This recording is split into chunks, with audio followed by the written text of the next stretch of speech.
Olá, meus amigos, sejam todos muito bem-vindos ao canal Politizando. Eu sou o William Jacob e vamos falar nesse vídeo aqui do senador Sérgio Moro, em breve ex-senador, que compareceu ao último discurso do Flávio Dino, ainda senador, já que tomará posse como ministro do STF neste dia 22. E aí já tem fotos circulando dos dois sorridentes. O Moro teve uma postura, depois lembrou que pode ser que isso não faça bem para ele, aí deu uma recuada. Eu vou trazer detalhes para vocês aqui e também falarei do Monark, que surpreendeu muita gente, né, em relação à fala do Lula sobre o conflito, né? Conflito não, sobre o massacre que o Estado de Israel tem feito na faixa de Gaza a pretexto de ser uma reação ao que o Hamas fez, um negócio que passou dos limites há muito tempo. O Lula teve uma fala muito dura e aí o Monark saiu em defesa, né? Isso por si só é surpreendente. O Monark saiu em defesa do Lula. Trarei detalhes sobre isso, mas antes quero pedir a sua ajuda. Chegou no canal, deu uma olhadinha, viu que não está inscrito? Se puder, se inscreva, ativa o sininho das notificações, deixa like se gostar do vídeo. Se não gostar, manda o dislike, comenta, compartilha, espalha. Vamos trazer mais pessoas para cá, porque aqui nós lutamos por um Brasil melhor. E estamos aqui rumo aos 255 mil inscritos e a sua ajuda pode ser muito importante para isso. Pessoal, a gente sabe que o Moro tá mas com muito medo de ser caçado e eu acho que vai.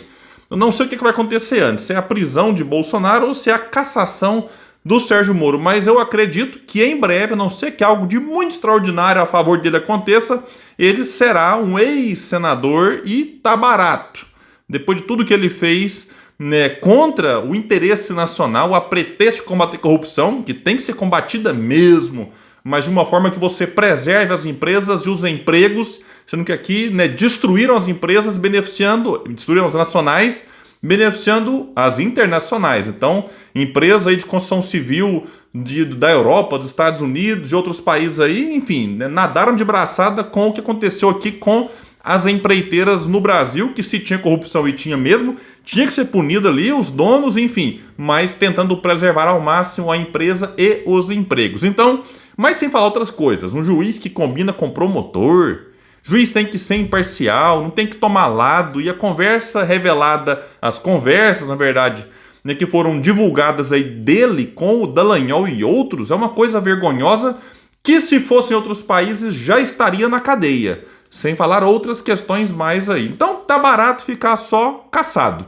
né? Como muitos apontam, já tinha que estar também na cadeia aqui no Brasil. Mas enquanto isso não acontece, o Moro tá lá no Senado. E o Flávio Dino foi fazer o seu último discurso neste dia 21 e lá estava o Moro, né? Foi porque quis assistir. E vai dizer que a matéria, então, que o senador Sérgio Moro fez questão de prestigiar o último discurso de Dino no Senado na tarde desta terça, mas evitou aplaudir a fala do futuro ministro do STF. Talvez quando você assistir, o Dino já seja ministro do STF, né? Mas estou lendo aqui a reportagem. Quando o Dino chegou ao plenário da casa, Moro estava na tribuna discursando sobre a situação dos presídios federais. Ao terminar sua fala, o ex-juiz foi até a mesa diretora cumprimentar o colega com um abraço. Bom, aí o Moro, né, fotografado já pelas pessoas, deve ter se lembrado, puxa, meu Deus do céu, eu preciso passar essa imagem de que eu sou um anti-esquerda. E aí, ao final do discurso de despedida de Dino, Moro ficou de braços cruzados ao fundo do plenário, enquanto a maioria dos demais senadores aplaudia de pé a fala do futuro ministro do STF. Ou seja, deu uma recuada, não quis aplaudir, mas estava lá presente. Antes tinha, então, como eu li aqui, dado um abraço. E coisa curiosa, o Moro, né, tá lá agora sendo julgado no Paraná. Se for cassado, como deve ser por lá, né, aí ele vai recorrer, continua com o mandato, enquanto o TSE o julga. E tá tentando, né, tenta aí, já são notícias que ele tentava, né, ajuda de outros partidos, mas enfim, é uma figura que pouca gente tem simpatia no mundo político, no judiciário. Não é porque o Moro combateu o sistema, que se fosse eu até entenderia, falar, não, o cara é um antissistema, então o sistema não gosta. Não é esse o caso. O negócio é que o Sérgio Moro é considerado um traidor por bolsonaristas, no partido que ele estava, que é o Podemos, também, pela forma como ele usou o partido, que gastou dinheiro com ele, ele sai e os dirigentes ficaram sabendo pela imprensa. Então, e digo mais, é um traidor da pátria por aquilo que fez contra o nosso país. Então, Sérgio Moro, e acabou que a atuação dele manchou também, né, a imagem, né, do judiciário, enfim. Então é alguém que não vai ter solidariedade e tenta dar uma afagada aqui no Flávio Dino, para quem sabe o Flávio Dino no futuro lembrar da afagada e aliviar a barra dele, o que eu acho que não vai acontecer, não é possível, mas enfim, em tempos estranhos como o nosso, todo cuidado é pouco, mas repito, eu acho que o Flávio Dino será um ótimo ministro do STF, duvido que ele vá se deixar empolgar por conta desses afagos aqui do Sérgio Moro em relação a ele. Aqui vai lembrar a matéria que Moro por pouco não esteve em uma posição parecida com Dino. O hoje senador deixou a magistratura em 2018 para comandar o Ministério da Justiça do governo Bolsonaro. À época, havia expectativa de o então ministro da Justiça ser indicado por Bolsonaro ao Supremo. Moro, entretanto, deixou o governo atirando em 2020, acabando com as chances de ir para a corte. Não é que existia expectativa. Segundo fortes rumores, vamos chamar assim, existia um acordo entre Moro e Bolsonaro, né, de que o Moro, então, abriria mão de continuar como juiz, aceitaria ser ministro do Bolsonaro, como aceitou, e que o Bolsonaro, quando surgisse a hora de indicar lá, ele indicaria o Sérgio Moro. Só que, né, eles romperam antes, e os dois, nesse momento, negam que esse acordo tenha existido, porque seria corrupção passiva dos dois. Então aqui, né, não dá para nenhum entregar o outro. A não ser o dia que um deles cair e for preso, talvez resolva entregar e contar o podre para complicar a vida do outro. E aí o Moro saiu do governo, humilhado, a história vocês já sabem, né? Bom, vamos falar aqui agora do Monark. Monark saiu em defesa da declaração de Lula contra Israel. Na verdade, contra o governo de Israel. A gente tem que separar bem as coisas. O que é o governo de Netanyahu, que é um criminoso de guerra, né, do povo de Israel. Boa parte deles certamente condenam o ataque à faixa de Gaza, que está matando milhares de civis palestinos, boa parte crianças e mulheres. Né? Inclusive o Netanyahu é alguém que não tem boa aprovação no seu país. Eu até brinquei com um amigo esses dias que é capaz que o Netanyahu deve ser mais bem aprovado no Brasil do que lá em Israel. Porque aqui tem um bando de puxa-saco dele que é um negócio impressionante. E aí o Monark, surpreendendo muita gente, fez um monte de posts aqui e desagradou boa parte dos seus seguidores, que na sua maioria são de extrema direita. Vamos começar aqui com o primeiro que chamou muita atenção. Disse ele, dia 18 de fevereiro, Lula não está errado nessa última polêmica, mas vocês não estão prontos para ter essa conversa. E disse depois, na minha visão, Israel não representa os judeus de forma alguma.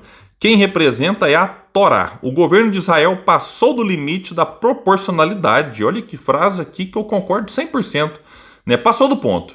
Um Estado ter o direito de se defender, de reagir a um ataque é uma coisa. A outra é a proporção que isso é feito. E para mim passou do ponto há muito tempo e o monarca acertou em cheio. Disse ele aqui, está havendo uma destruição completa de Gaza, não só do Hamas. Existem milhões de pessoas passando fome, desabrigadas e sem água, e ainda por cima sendo bombardeadas. Isso é uma crise humanitária de proporções apocalípticas. Se continuar indo nessa direção, milhões de inocentes morrerão em vão. E disse depois, entendam que eu quero que o Hamas se dane e o sangue dos palestinos está nas mãos deles também. Mas não podemos considerar humano expulsar milhões de suas terras, jogá-los para a ponta da região amontoados e depois começar a bombardear o último lugar que restou para os civis ficarem. Isso é desumano e um massacre. Precisamos de uma solução humanitária urgente. E disse mais agora, a única nação que reagiu negativamente à declaração de Lula foi Israel. O restante da comunidade internacional não manifestou repúdio. Gaza já é uma crise internacional. Israel está perdendo a batalha pela opinião pública mundial. A direita está ciente da forte influência do lobby israelense no Brasil e está tentando usar essa crise diplomática para enfraquecer o governo. Contudo, a posição do Brasil não nos enfraquece no cenário internacional. Pelo contrário, assegura-nos um papel de destaque. Olha, eu postei isso aqui, inclusive, nas minhas redes sociais, o pessoal até surpreso. Será que o Monark mesmo que escreveu, né, principalmente esse último tweet aqui, fazendo uma avaliação, né, muito interessante do que está acontecendo de fato. No primeiro momento, a reação ao que o Lula disse foi muito negativa, ainda existe essa reação em setores, mas ele vai lembrar, inclusive, que existe um lobby israelense no Brasil, e eu incluo aqui a mídia, né, como parte deste lobby, ou que recebe influência desse lobby. E, enfim, agora a coisa começa a mostrar que, poxa, né, talvez a fala do Lula, mesmo que você discorde, eu até entendo e respeito quem acha que nunca se deve comparar nada com o Holocausto, né? Eu entendo uma discussão que é feita e, enfim, mas agora o pessoal começa, tirando essa parte aqui, a fala tá toda correta, então bora condenar Israel, bora ser solidário ao que está acontecendo lá na faixa de Gaza e bora pedir um cessar-fogo negado pelos Estados Unidos de novo, né? Pela pessoa lá, a mulher, né, que faz parte do Conselho de Segurança lá, o conselho que define se vai ou não, e aí os Estados Unidos sozinho tem capacidade de vetar o cessar-fogo. Então, um negócio surreal, e o crime, né, de guerra cometido por Israel continua. E o Monark aqui, que já foi criticado nesse canal outras vezes, recebe aqui agora os meus parabéns, Monark. Pessoal, então é isso, eu fico por aqui. Quem puder, espalhe o vídeo, compartilha. Vamos trazer mais pessoas para cá, porque aqui nós lutamos por um Brasil melhor. Valeu, gente, até mais.